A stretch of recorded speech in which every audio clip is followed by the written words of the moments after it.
Hello everyone, myself Sujit Sali, lecturer in Mechanical Engineering Department. In the various videos, we have seen the formation of steam, the types of steam, and then also we have seen the application of steam. And in the previous video, we have gone through what do you mean by a calorimeter. So it is an apparatus which is used to measure the dryness fraction. And we have seen the two types of calorimeter, the barrel and separating calorimeter.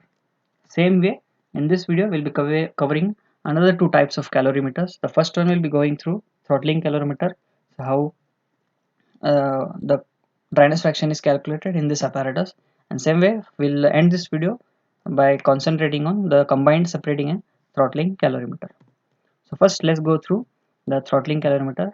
So this is the apparatus. On the right side you can see here. So here in this calorimeter, the concept of enthalpy remains constant during throttling process is used, in the sense and whatever the steam is there. So you can see here, this is the throttle or small opening. Okay, through whenever the steam, whatever the steam is there, it is passed through this throttle valve. Its enthalpy, or we can say simply we can say it as the heat. The heat remains same, it doesn't change when it passes through this orifice or small opening. So that concept is used here. So it consists of what? Separator A, in which there is a thermometer and pressure gauge, and there is a control valve, okay, through which whatever the flow is there, that is controlled. So how much amount of steam is required, that much only is sent to this control valve, which is sent to this calorimeter B. So how actually this process takes place is, whatever the steam is there from the main steam pipe, it is sent to the separator A through the control valve. So once it comes here at the separator A, its initial temperature and pressure is measured, and then the same steam is made to pass through this opening. Okay, so this small opening is there, so the steam is made to pass through this. So when steam is passes, or it's throttled through this throttle valve, the enthalpy of that steam remains same. So what is the steam that is coming out of this? Okay, so that gets converted into a superheated steam after it is throttled.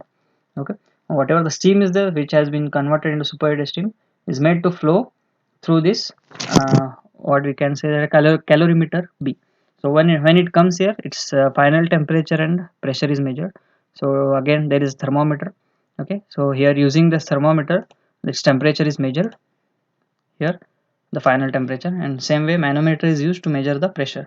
So once it passes through this calorimeter B, its temperature and pressure is measured. So whatever the difference in temperature is there, using that the dryness fraction is calculated. So this is regarding the throttling calorimeter.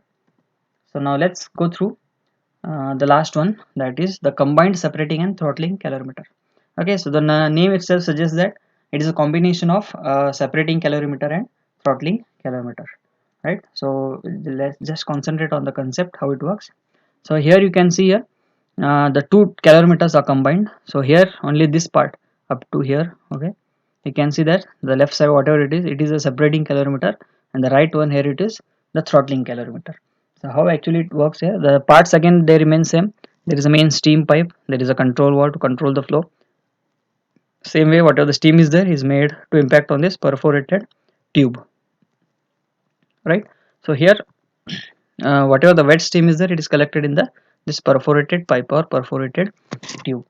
Okay, so now what is done here, same way whatever the steam is there, it is made to pass through this main steam pipe through the control valve, and is made to impinge or to impact on this separating cup or tube. Clear? So part of water is removed by separating calorimeter. So when water is strike, or water strikes, or whatever the steam is there, sorry, when the steam strikes this perforated cup here, what happens? Since the steam contains water particles, since the water particles are denser compared to the semi dry steam, what happens? They start settling downwards, they move downwards and they settle at the bottom here, right? So whatever the steam, the water particles that has been collected here, so there is, you can see there is a increase in height. Okay, how much amount of water it has been collected, so that can be measured using this water gauge.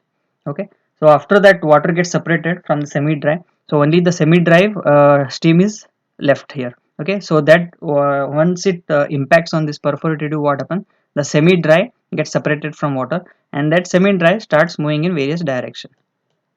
Okay, up, and then whatever there is a change in direction of this semi dry steam. So same way that whatever the semi dry steam is there is made to flow through this throttling calorimeter. Okay, so So this is the throttling calorimeter. It is made to pass through this throttling calorimeter using this orifice. You can see here. So once this steam, semi-dry steam is there, it passes through this orifice into this throttling calorimeter. What happens? It gets converted into superheated steam. Okay. So once it throttled, okay, through this orifice, it gets converted into superheated steam. Right. So after that, once it comes in this calorimeter, its temperature, and same way using manometer, the pressure is measured. So whatever the change in temperature and pressure is there, using that. The dryness fraction is calculated. Okay, so here what we have covered is the two types of calorimeter, the throttling calorimeter. So here what happens, a small throttle valve or orifice is used, so that whatever the steam is there, it is throttled, and its enthalpy or heat remains same when it is throttled, and that steam after throttling get converted into superheated steam. Same way, the second one we have seen, that is separating and throttling calorimeter. So first, the whatever the steam is there, it is sent into the separating calorimeter, where the water particles get separated by with the semi-dry steam.